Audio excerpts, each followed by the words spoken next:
Let me ask you something. Have you ever sat there knowing exactly what you should do, feeling the time pass, and still not moving? Not because you don't care, not because you're lazy, but because starting feels strangely heavy, almost uncomfortable. You tell yourself you'll begin in a few minutes, after one more video, one more rest, one more scroll, and later, that quiet disappointment shows up again.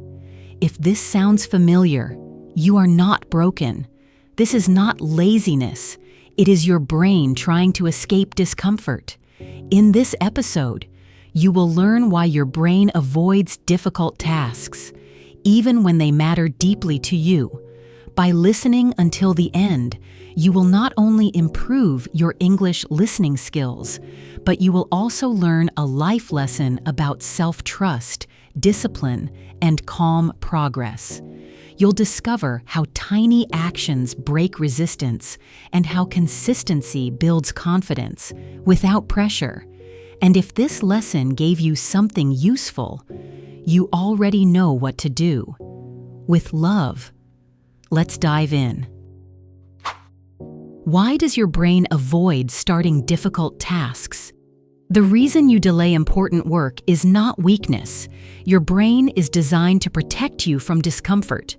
When a task feels heavy, confusing, or emotionally risky, your brain looks for quick relief. Scrolling, resting, or doing something easy gives a short feeling of comfort. This is not a bad brain. It is a human brain.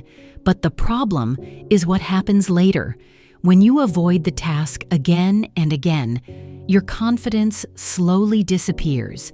You begin to believe that you cannot focus, cannot be disciplined, or cannot improve your English. In reality, your brain has simply learned that avoidance brings temporary relief. Understanding this is important because it means the solution is not pushing harder with motivation. The solution is learning how to work with your brain instead of fighting it. Once you see procrastination as emotional protection, not failure, you can finally change your habits calmly. How does procrastination quietly damage your confidence? Every time you delay something you promised yourself, a small message is sent to your mind. That message says, "I don't trust myself." You may not notice it at first, but over time, it becomes louder. You start doubting your ability to stay consistent. You feel guilty, frustrated, or disappointed, especially when learning English. You might think, other people are improving faster than me, or maybe I'm just not good at languages. But the real issue is not your ability. It is the broken trust between you and yourself. Procrastination creates a cycle.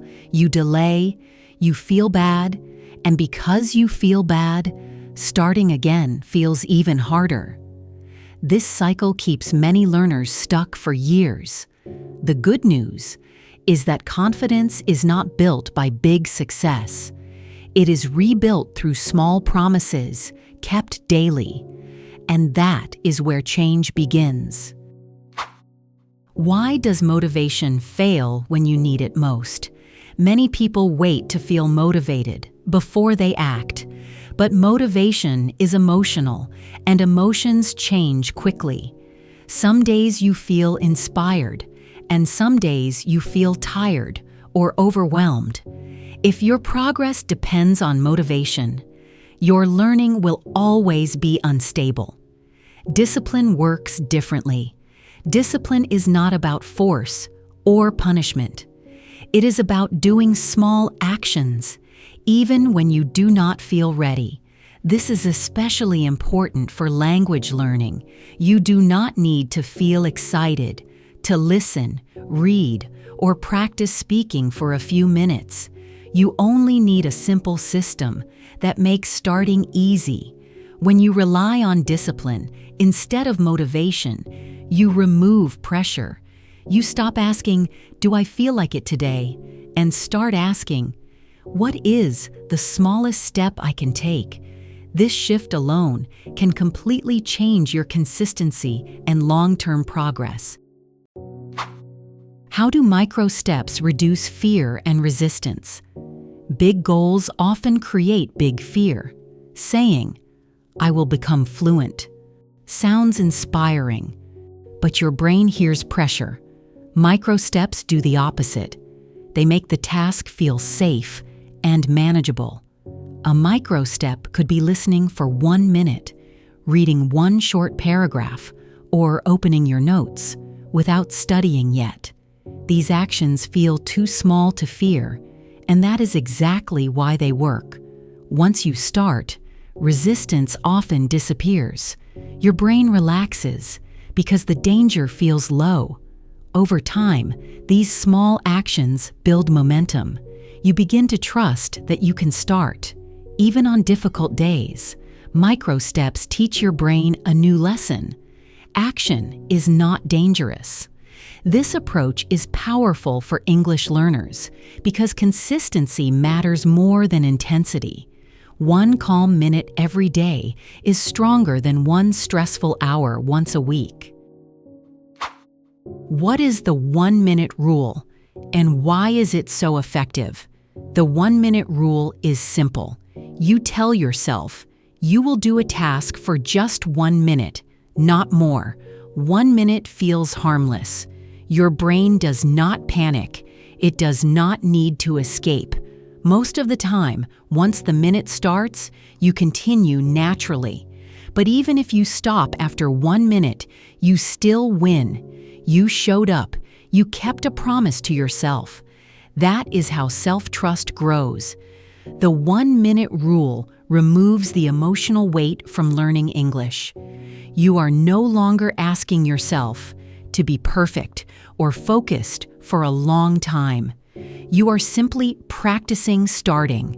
Starting is the real skill behind discipline. When you practice starting every day, your brain slowly stops resisting. English becomes part of your routine, not a heavy task you avoid. This is how sustainable progress is built, quietly and steadily. Why consistency beats intensity every time? Many learners believe progress comes from studying hard. In reality, progress comes from showing up often. Intense study sessions can feel productive, but they are difficult to repeat. Consistency is gentle, repeatable, and realistic. When you practice English a little every day, your brain stays connected to the language. Vocabulary feels familiar. Listening becomes easier. Confidence grows naturally. Consistency also reduces emotional pressure. You are not trying to change your life in one day. You are simply staying in motion.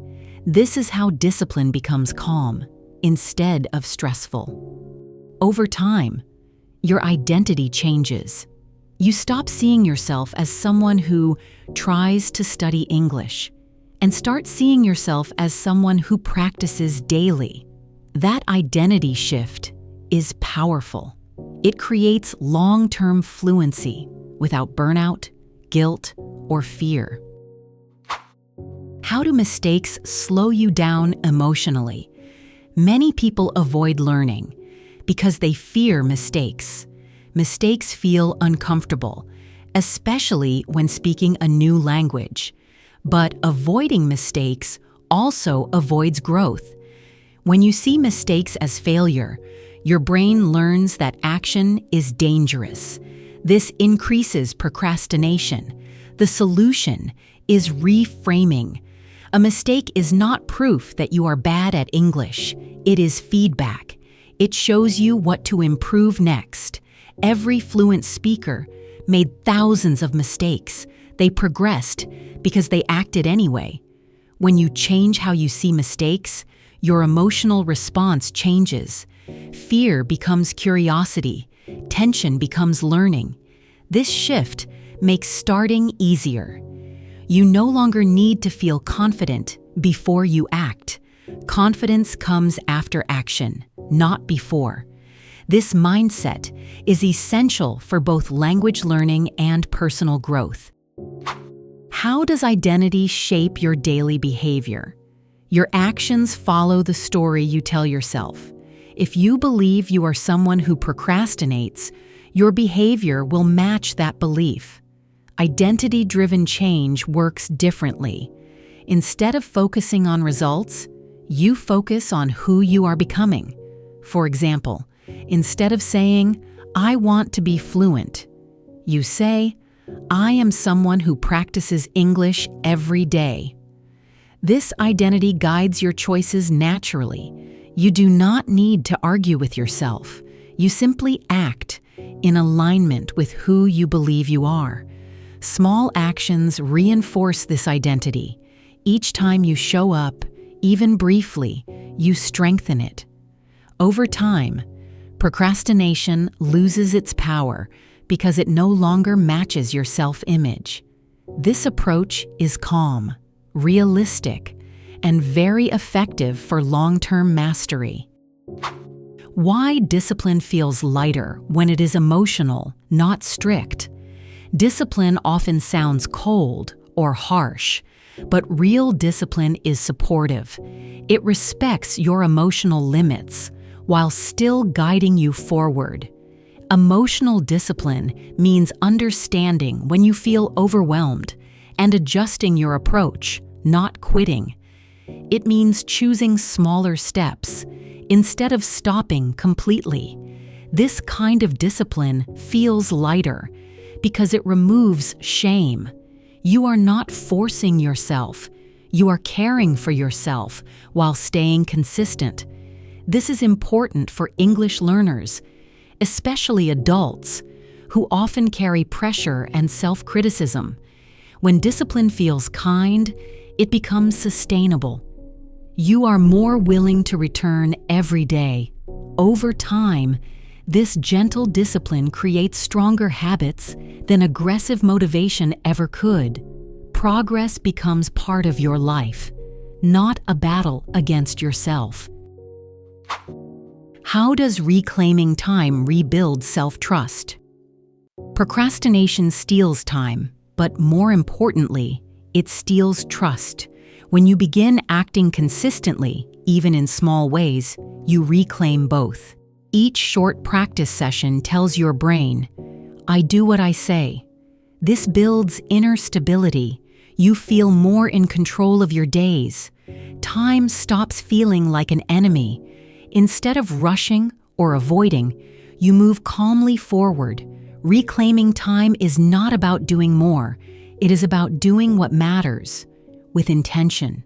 For English learners, this means regular exposure, steady listening, and simple practice. Over weeks and months, these small actions create big change. Fluency grows, but so does confidence. You begin trusting yourself again, and that trust supports every area of your life. What happens when action becomes your default response? When you consistently choose action over avoidance, your brain rewires itself. Starting feels normal. Resistance feels weaker. You no longer need to think too much. You simply begin. This shift does not happen overnight, but it is reliable. Each micro step trains your brain to associate action with safety instead of fear. Over time, procrastination loses its emotional reward. Avoidance no longer feels comforting. Progress starts to feel better. This is a powerful change for language learners. English stops feeling like a heavy responsibility and becomes part of your daily rhythm. You listen, notice, and improve naturally. This state is not about pressure. It is about flow, trust, and steady movement forward. Why fluency is built through patience, not pressure. Fluency is not a race. Pressure creates tension, and tension slows learning. Patience allows your brain to absorb language naturally. When you practice consistently, without emotional stress, Your listening improves faster. Words feel familiar. Grammar patterns become clearer. This patient approach also protects your motivation long term.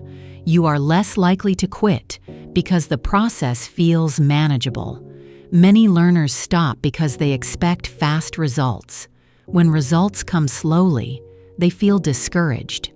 Understanding that slow progress is real progress changes everything.